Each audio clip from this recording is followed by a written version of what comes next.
Olá, amados irmãos, amado visitante.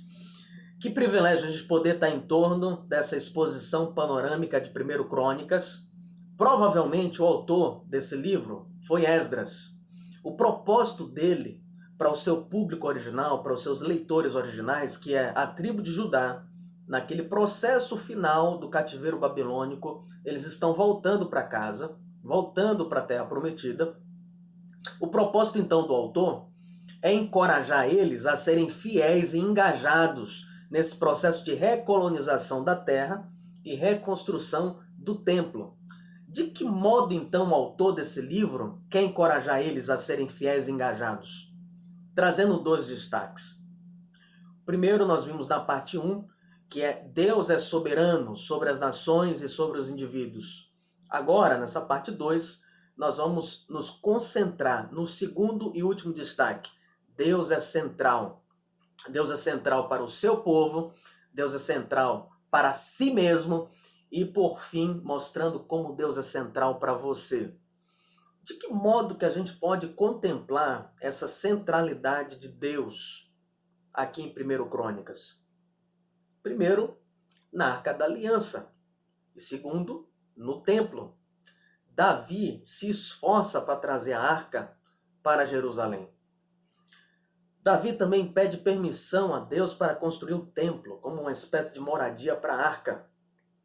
A arca era esse recipiente móvel, que ficavam as duas tábuas de pedra, onde foram escritos os 10 mandamentos, e ela foi ignorada pelo rei Saul. E ignorar a arca era a mesma coisa de ignorar Deus. Capítulo 13, verso 6, a arca é chamada de Arca de Deus, o Senhor. Ou seja, em essência, a arca era esse sinal visível da presença do próprio Deus. De tal maneira que a locomoção dessa arca tinha de passar varas pelas argolas sobre a arca para que fosse transportada com reverência, sem ser tocada.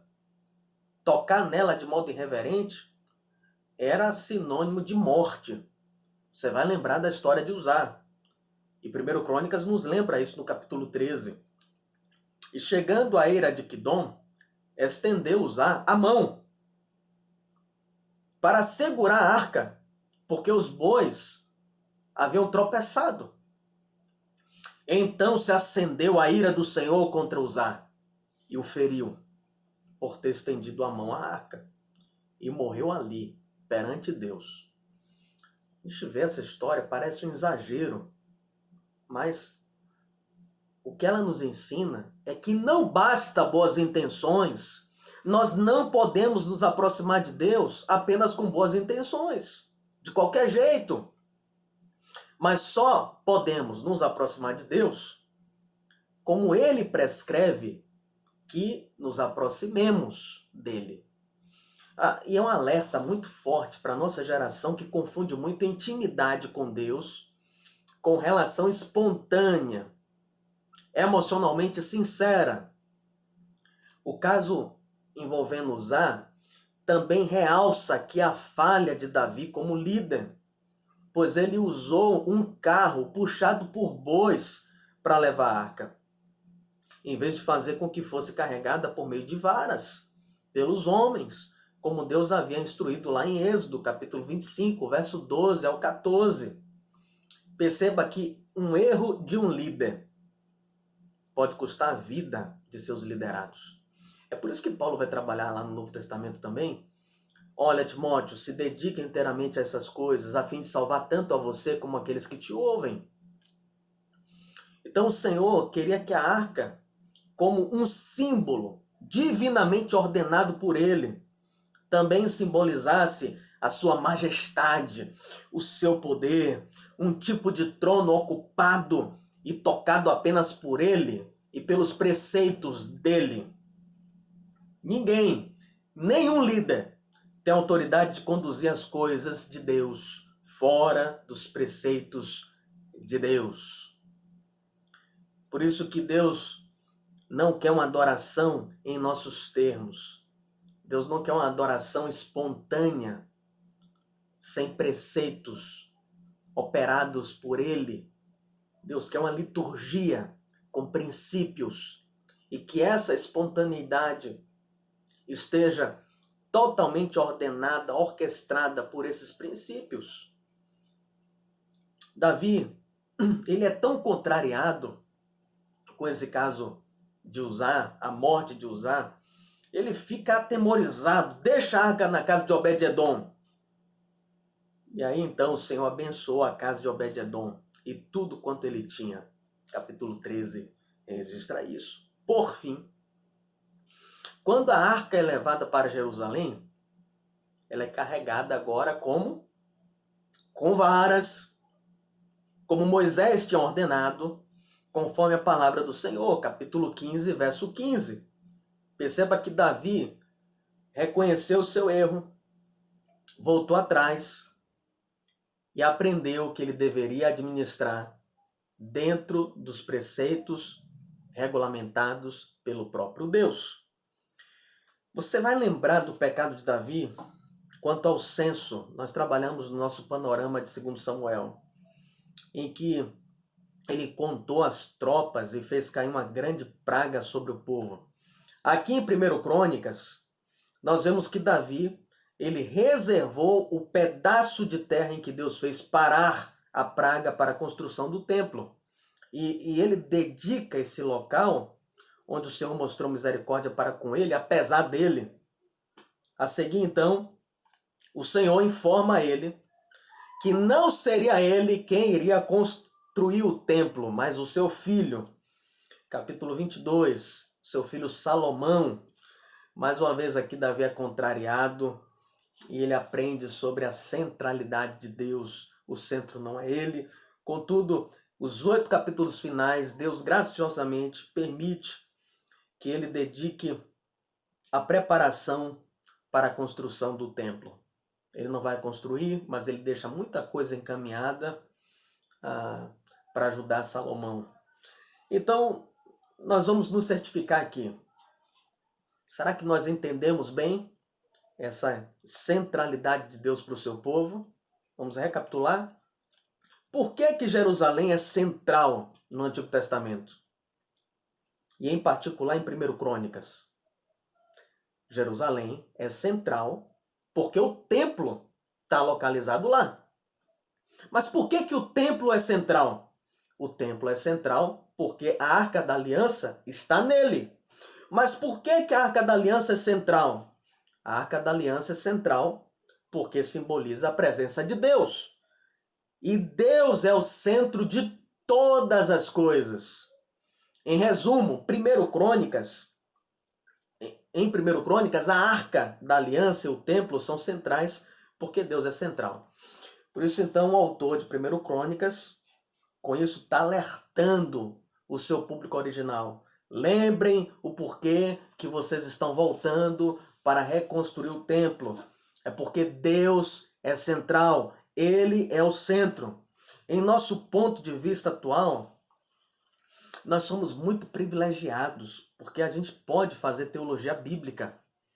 Teologia bíblica é a gente conseguir perceber como as partes se relacionam com o todo da Bíblia. A gente já tem o Antigo Testamento todo pronto, o Novo Testamento completo. Então a gente consegue perceber que 1 Crônicas e 2 Crônicas é uma parte de um todo. E foram escritos para encorajar a reconstrução do templo. Mas ao mesmo tempo, a gente consegue perceber, pelo Novo Testamento, que o verdadeiro templo não é um prédio. Deus não precisa que os israelitas construam um prédio terreno para ele. O templo terreno de Israel apenas apontava para a plenitude da presença de Deus que haveria em Jesus Cristo. Ele é o verdadeiro e maior templo. Por isso que ele diz em João capítulo 2, derribai esse templo e em 3 dias eu o levantarei. Ele estava falando do templo do seu corpo, que seria morto, sepultado, mas ao 3º dia ressurgiria. Capítulo 1, verso 14 de João. E o Verbo se fez carne e habitou entre nós, e vimos a sua glória, como a glória do unigênito do Pai, cheio de graça e de verdade. Apocalipse, capítulo 21, verso 3. Depois, em sua visão final da cidade celestial, João anuncia: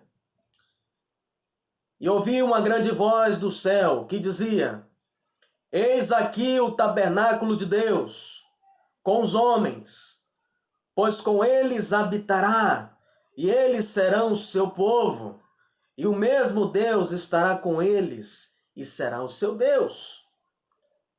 Contudo, preste atenção, quando a gente olha para o templo nessa cidade celestial, no capítulo 21, verso 22, ele não viu o templo, porque o seu templo é o Senhor, Deus Todo-Poderoso e o Cordeiro, de acordo com o Apocalipse. Ele também é central para si mesmo. Ele é central para si mesmo. Deus chama um povo para si, para a sua glória. Farei isso por amor de mim. Podemos contemplar isso em 3 orações de Davi em 1 Crônicas. Capítulo 16. Lembrai-vos das obras maravilhosas que ele tem feito, dos seus prodígios e dos juízos que decretou. Verso 14. Ele é o Senhor nosso Deus. Os seus atos de juízo estão em toda a terra. Lembrai-vos perpetuamente da sua aliança, da palavra que prescreveu para 1000 gerações, da aliança que fez com Abraão, do seu juramento a Isaque, o qual também confirmou a Jacó por estatuto e a Israel por aliança eterna, dizendo: darei a ti a terra de Canaã, porção da vossa herança. Verso 24. Anunciai entre as nações a sua glória, entre todos os povos as suas maravilhas. Porque grande é o Senhor e muito digno de ser louvado. Ele é mais temível do que todos os deuses. Porque todos os deuses dos povos são apenas ídolos, mas o Senhor, ele fez os céus. Glória e majestade estão diante dele, força e formosura no seu santuário. Toda a terra trema diante dele, pois firmou o mundo para que não seja abalado. Alegrem-se os céus, regozijem-se a terra, e diga-se entre as nações: o Senhor reina. Rendei graças ao Senhor, porque Ele é bom, porque o seu amor dura para sempre. Capítulo 17 de 1 Crônicas, verso 20. Ó Senhor, não há ninguém semelhante a ti, segundo tudo quanto ouvimos com os nossos ouvidos. Versículo 21.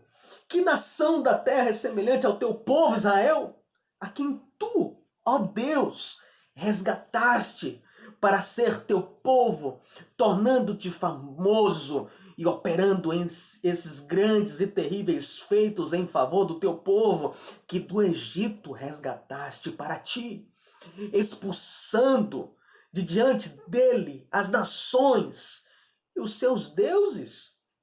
Versículo 24. Seja o teu nome estabelecido e glorificado para todo o sempre. Capítulo 29 é um dos capítulos, é uma das orações que eu mais me encanto de toda a Escritura. Versos 11, 12, 13, 14 e 15 do capítulo 29. Em nome de Jesus, abra sua Bíblia em 1 Crônicas, capítulo 29. Leia junto comigo versos 11 ao 15.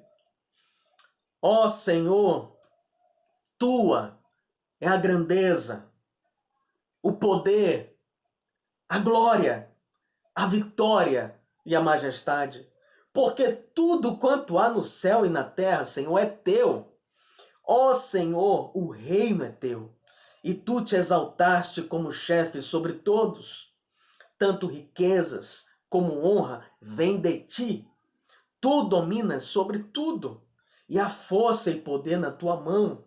Na tua mão está a exaltação e o fortalecimento. Agora te damos graças e louvamos o teu glorioso nome, ó nosso Deus. Mas quem sou eu? E quem é o meu povo? Para que pudéssemos fazer ofertas tão voluntariamente, porque tudo vem de ti.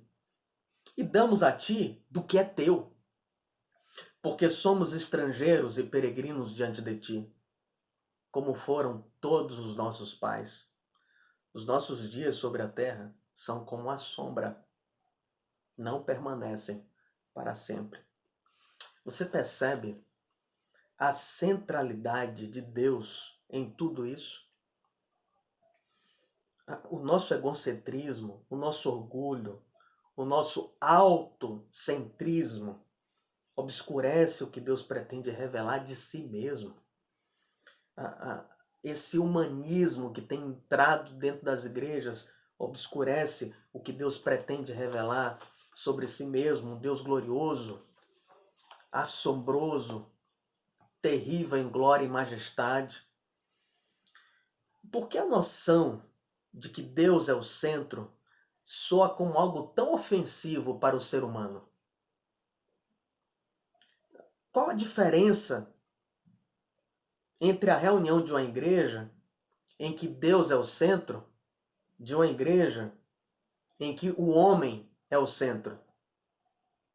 Você já parou para fazer essas reflexões? Por que que uma igreja, quando é centrada no Senhor, em louvá-lo, em servi-lo, tem genuinamente algo a oferecer à sua vizinhança, à sua comunidade, enquanto, por mais incrível que pareça, ironicamente, aquela igreja que existe apenas para servir as vontades do homem e as necessidades do homem, não tem nada a oferecer. Essas igrejas que focalizam muito em tentar ganhar as pessoas apenas por simpatia, acabam criando neles uma mentalidade consumista, como se Deus fosse os servos delas, onde elas são o centro. É por isso que a maior parte dos membros das igrejas de hoje ficam avaliando o culto para ver se agradaram a eles. O que é que significa dar glória ao nome do Senhor? Você sabe o que significa? Significa apreciar a Deus, deleitar-se em seu caráter. De acordo com 1 Crônicas, por que é que o Senhor fez tudo o que ele fez? A resposta dada em 1 Crônicas é que tudo é para o louvor de seu nome glorioso. Como é que você pode vencer seu pecado? Como é que você pode se libertar dessas coisas que oprimem, mantêm você escravizado? Sabe como é? Passando a ver Deus como central, conhecendo como alguém mais fascinante, mais desejável que o seu pecado mais sedutor. Centralize as suas afeições nele. Arrependa-se dos seus pecados. Creia no Senhor Jesus. E que esse ano deslocado de 2020 possa girar a esfera da sua vida, colocando a centralidade em Deus. Ele é o centro. No capítulo 17, concluindo, ecoa, segundo Samuel, capítulo 7. Capítulo 17 de 1 Crônicas é onde está registrado que Deus promete a Davi que um descendente seu iria ocupar o trono para sempre. Uma promessa irônica, porque Davi tinha em mente construir uma casa para o Senhor. Mas o que é que o Senhor está dizendo para Davi? Davi, é eu que estou construindo uma casa para você. Natã, o profeta, fala para Davi: te fiz saber que o Senhor te edificaria uma casa e confirmarei o seu reino e eu confirmarei o seu trono para sempre. Eu lhe serei por pai, e ele me será por filho. O confirmarei na minha casa e no meu reino para sempre, e o seu trono será firme para todo sempre. Que promessa! Davi, o seu descendente, vai ser um rei que será entronizado no trono para todo sempre, Davi. Aí Davi, contrito com isso, fala para o seu filho Salomão: Tu, meu filho Salomão, capítulo 28, verso 9, conhece o Deus de teu pai e serve-o com um coração perfeito e com uma alma voluntária, porque o Senhor, ele esquadrinha todos os corações e ele entende todas as imaginações dos pensamentos. Salomão, se você buscar, será achado de ti. Porém, se você o deixar, rejeitar-te-á para sempre. Infelizmente, Salomão não permaneceu totalmente firme e a promessa do Senhor não se cumpriu totalmente nele. Mas isso significa que Deus não cumpriu a promessa feita a Davi? É claro que ele cumpriu. A promessa se cumpriu em Jesus Cristo. Como afirma a genealogia apresentada em Mateus, em Lucas, percebam que essas genealogias destacam a ação de um Deus soberano sobre as nações e sobre os indivíduos. E um Deus que é o centro do seu povo e é o centro de si mesmo. Isso torna Deus central para você e para mim. É isso que nos traz esse quadro de 1 Crônicas, que a promessa de Deus a Davi também vai nos envolver. Como isso? A promessa sempre se referiu ao trono eterno de Davi, de restaurar a comunhão com Deus por intermédio desse rei, o filho de Davi, a promessa de nos abençoar para a glória dele. Deus sempre pretendeu exaltar seu nome ao tomar um povo para si dentre todos os povos. O Senhor sempre pretendeu que os reis de Israel fossem uma bênção para o seu povo. Contudo, ele nunca pretendeu limitar essas bênçãos, essas promessas, apenas para o povo de Israel. Quando ele prometeu que haveria sempre um filho, sempre haveria um descendente de Davi no trono, ele não se referia ao trono terreno de Israel, mas o trono de todas as nações. Ele é o filho de Davi, Jesus Cristo, o Rei dos Reis, o Senhor dos Senhores. E esse Rei dos Reis é soberano sobre os tronos de todas as nações. Jesus Cristo, ele veio por causa de todo o povo de Deus, para todo aquele que se arrepender e crê em seu nome, desfrutar do benefício de ser chamado Filho de Deus. Deus em Cristo quebrou a parede de separação entre gentios, que são aqueles que não são judeus, e judeus. Em Cristo a parede de separação foi quebrada. E a gente então pode ter plena comunhão em torno de Jesus. De todos aqueles que estão em seus pecados alienados e afastados dele, em Cristo, existe uma possibilidade de serem reconciliados com Deus, se arrependerem e crerem no Senhor Jesus. Todo aquele que está morto em seus pecados pode ter vida, e vida em abundância. Nós não conhecemos o Senhor por causa de qualquer coisa boa em nós, mas apenas porque Ele é bom, Ele é gracioso, Ele é glorioso. Se arrependa hoje de estar vivendo em seus próprios termos, em sua própria sabedoria. E permita que a palavra de Deus contrarie a imagem que você tem criado de Deus. Ele quer se apresentar a você nos termos dele. Se arrependa e creia em Jesus Cristo como seu único e suficiente Salvador. Apenas nele, em Jesus, nós podemos ser restaurados à comunhão com Deus só pela fé em Cristo Jesus. Houve um homem na história, Jesus. Esse homem foi totalmente centrado em Deus nos anos em que esteve na terra e confiou com mais perfeição na soberania de Deus do que ninguém. Contudo, esse homem apanhou brutalmente, foi morto, embora cresce que Deus é poderoso. Isso mostra que ele pôs sua crença no lugar errado? É óbvio que não.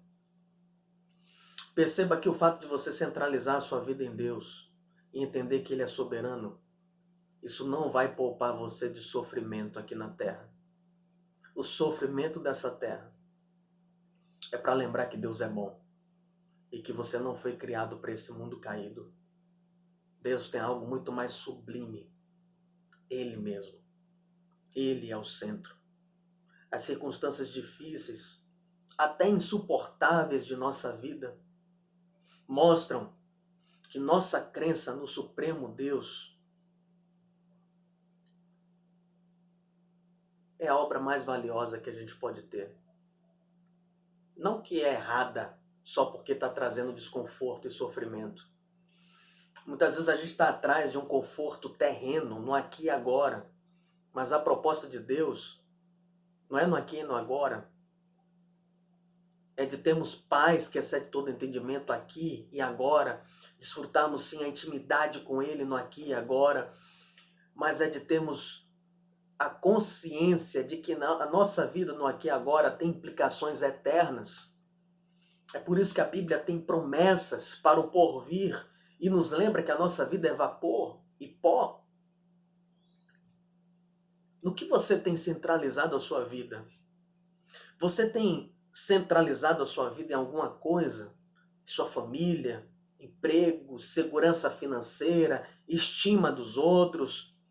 Nesse momento, você está no processo de fazer com que tudo mais em sua vida se ajuste em torno de um ponto central, que não tenha sido e não seja Jesus Cristo?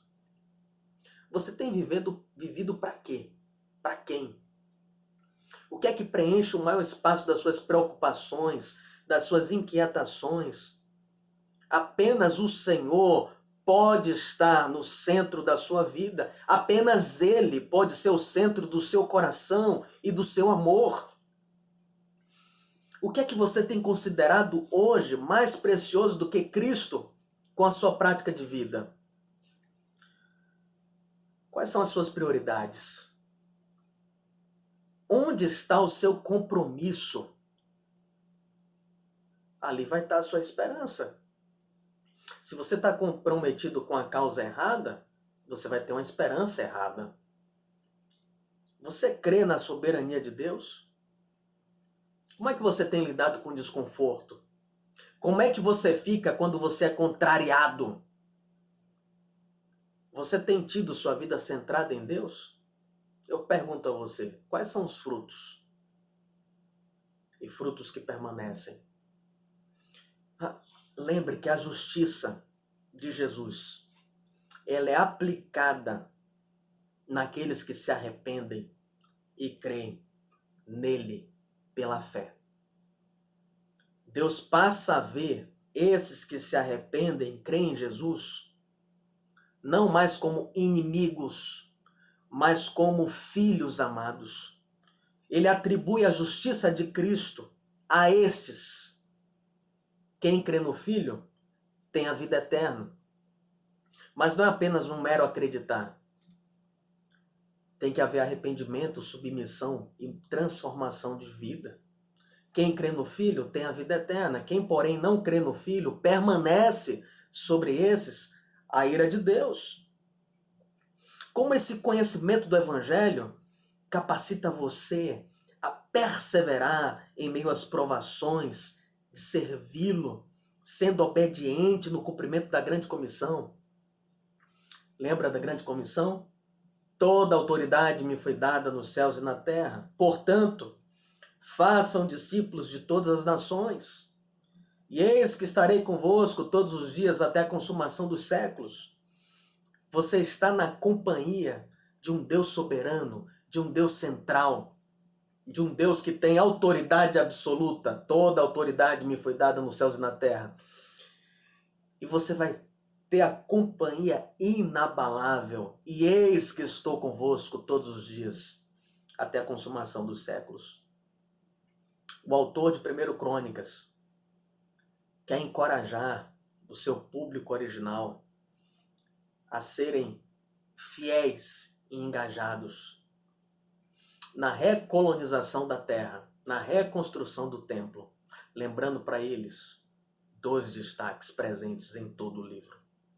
Deus é soberano sobre as nações, sobre os indivíduos, e Deus é central para seu povo, para si mesmo.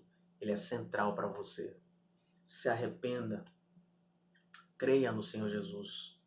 Se o nosso coração estiver centrado em Deus e na face de Deus, então nós podemos encarar a perda das alegrias terrenas sem medo, porque Ele está conosco até a consumação dos séculos. Senhor, obrigado, Pai, por essa palavra, por esse panorama que nos encoraja a ter mais prazer e deleite na leitura da Tua palavra. Ajude, Pai, a mim, aos meus irmãos, aqueles que estão ouvindo esta palavra, a terem os seus corações preenchidos pelo Senhor. E nos ajuda, Pai, a vermos o desconforto desse mundo como algo passageiro e um desconforto que coopera para o bem daqueles que te amam. E esse bem não é uma vida confortável aqui na Terra. Esse bem é ter uma perspectiva nova do sofrimento, que é de nos conformar à imagem de Cristo. Por isso, diante dessa circunstância tão difícil que a gente tem passado, Senhor, eu peço ao Senhor, não mude a circunstância. Transforma a nossa vida. Transforma a nossa igreja. E, Senhor, apenas Tu tem o poder de mover e encaminhar os corações. Dá um novo coração para aqueles que estão me ouvindo e que ainda não têm um relacionamento de submissão diante da palavra do Senhor.